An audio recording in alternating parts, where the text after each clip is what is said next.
Assalamualaikum dan salam Sarawakku sayang. Buletin UKAS edisi malam 20 Mac 2020 bersama saya Karzarif Afindi.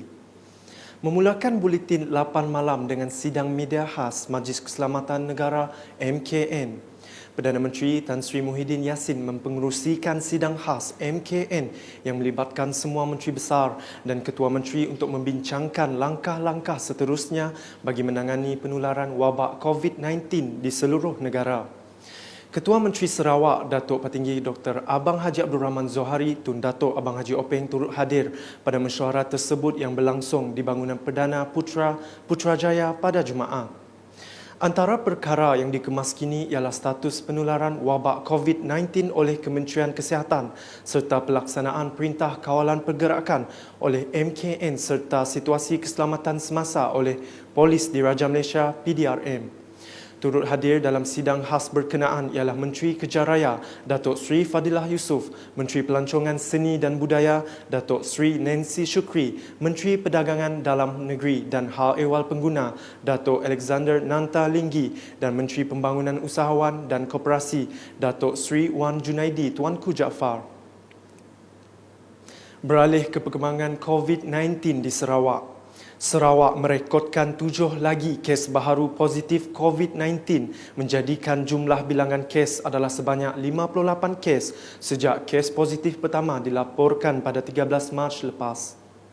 Timbalan Ketua Menteri merangkap pengerusi Jawatan Kuasa Pengurusan Bencana Negeri Sarawak, Datuk Amar Douglas Uga Embas berkata, kesemua kes baharu ini dirawat di Hospital Umum Sarawak dan semua mereka dari Kuching 4, dari kluster Ijtima 2, dari kluster gereja dan 1 masih dalam siasatan.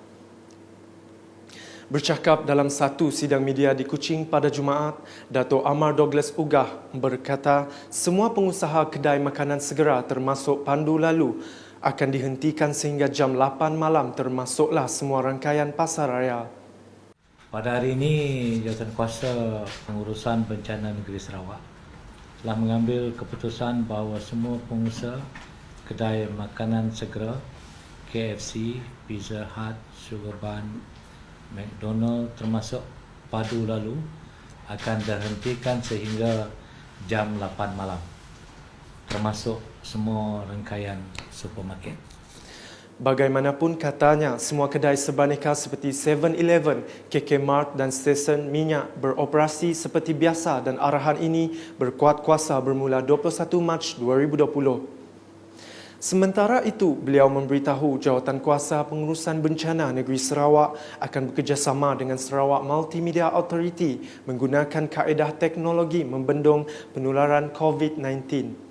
Jelas beliau, kerjasama itu merangkumi penggunaan digital tracking dan digital mapping.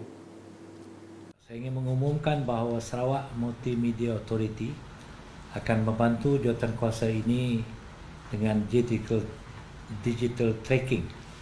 Tujuannya adalah untuk mengesan sesiapa yang telah dikenal pasti untuk menjalani kuarantin di rumah. Dan kita juga minta mereka membuat digital mapping. Digital mapping ini adalah untuk mengenal pasti hotspot jangkitan COVID-19 supaya ia dapat dipamerkan, supaya senang kepada masyarakat umum untuk mengetahui mana-mana tempat di Sarawak yang dianggap sebagai hotspot. Berita seterusnya, Angkatan Tentera Malaysia ATM akan digerakkan bagi membantu Polis Diraja Malaysia PDRM dalam memantau situasi Perintah Kawalan Pergerakan di seluruh negara bermula Ahad ini 22 Mac. Perkara tersebut diumumkan oleh Menteri Kanan Keselamatan yang juga Menteri Pertahanan Datuk Sri Ismail Sabri Yaakob dalam satu sidang media pada Jumaat. Mesyuarat hari ini memutuskan supaya pihak tentera membantu pihak polis di dalam memantau keadaan yang berlaku hari ini, terutamanya untuk memastikan pematuhan rakyat kepada arahan supaya rakyat berada di dalam rumah masing-masing. Tentera akan mula digerakkan pada hari Ahad ini. Jadi kita yakin dengan bantuan daripada pihak tentera, kawalan lebih lagi boleh dapat dilaksanakan dan kita berharap rakyat akan terus patuh kepada arahan yang dikeluarkan oleh kerajaan. Sementara itu, dalam sidang media sama, Ismail Sabri menafikan penyebaran berita kononnya beliau akan memohon perkenan Yang di-Pertuan Agong supaya perintah darurat dilaksanakan. Malam, berbagai-bagai berita palsu dikeluarkan, diedarkan. Dan ini lebih menambahkan panik di kalangan rakyat. Sebagai contoh, ada audio, ada ramai yang posting di dalam FB dan sebagainya yang mengatakan bahawa Menteri Pertahanan akan mengumumkan perintah darurat setelah mendapat perkenan daripada Yang di-Pertuan Agong. Saya tidak tahu Menteri Pertahanan mana sebab saya tidak berniat pun ataupun tidak ada dalam perancangan kerajaan pun nak umumkan darurat. Tetapi perkara ini dah pun dihebohkan. Sehubungan itu, beliau menegaskan rakyat agar tidak mudah percaya dengan berita-berita palsu yang ditularkan dalam media sosial. Laporan berikutnya mengenai usaha Kementerian Perdagangan Dalam Negeri dan Hal Ehwal Pengguna KPDN-HEP yang komited memastikan bekalan keperluan harian mencukupi sepanjang tempoh Perintah Kawalan Pergerakan yang dikuatkuasakan hingga 31 Mac ini.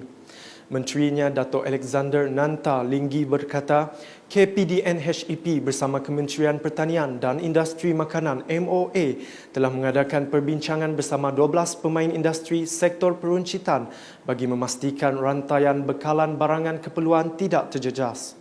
Bercakap dalam satu sidang media di Kuala Lumpur pada Jumaat, beliau menjelaskan pelbagai maklum balas telah diterima daripada para pemain industri meliputi bekalan, harga, waktu operasi, takrif barang keperluan dan topeng muka. Beralih kepada pemantauan susulan hari ketiga Perintah Kawalan Pergerakan oleh pihak Dewan Bandaraya Kuching Utara DBKU bersama Datuk Bandar Datuk Junaidi Ridwan. Wartawan Buletin UKAS Lia Amira ada laporannya. Hari ini merupakan hari ketiga tinjauan kru Buletin UKAS dalam tempoh Perintah Kawalan Pergerakan. Walaupun hujan lebat, namun pemantauan susulan oleh Dewan Bandaraya Kuching Utara bersama Datuk Bandar masih diteruskan di kawasan sejingkat Demak Laut. Dan menurut tinjauan, masih ada beberapa gerai makanan dan minuman dibuka dan beroperasi seperti biasa. Namun para peniaga masing-masing mengetahui akan syarat-syarat yang dikeluarkan oleh pihak berkuasa dan tempoh perniagaan dibenarkan beroperasi. Ini menunjukkan rakyat Sarawak peka dan patuh akan arahan-arahan kerajaan negeri untuk sama-sama mencegah penularan wabak COVID-19. Saya Lia Amira dan juru video Amirul Syafiq melaporkan untuk Buletin UKAS. Sebelum mengakhiri Buletin UKAS, marilah kita sama-sama mematuhi arahan kerajaan dan pihak berkuasa dengan duduk di rumah dalam usaha membantras penularan wabak COVID-19 sepanjang Perintah Kawalan Pergerakan ini.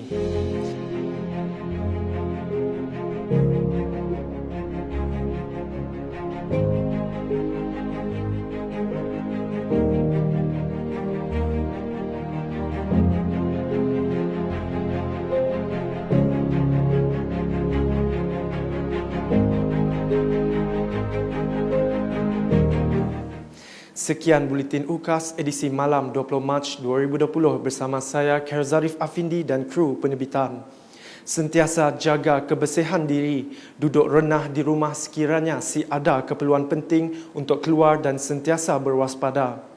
Dapatkan berita terkini Sarawak setiap hari dengan melayari Facebook UKAS, ukas.sarawak.gov.my dan subscribe serta like saluran YouTube Buletin UKAS. Salam UKAS.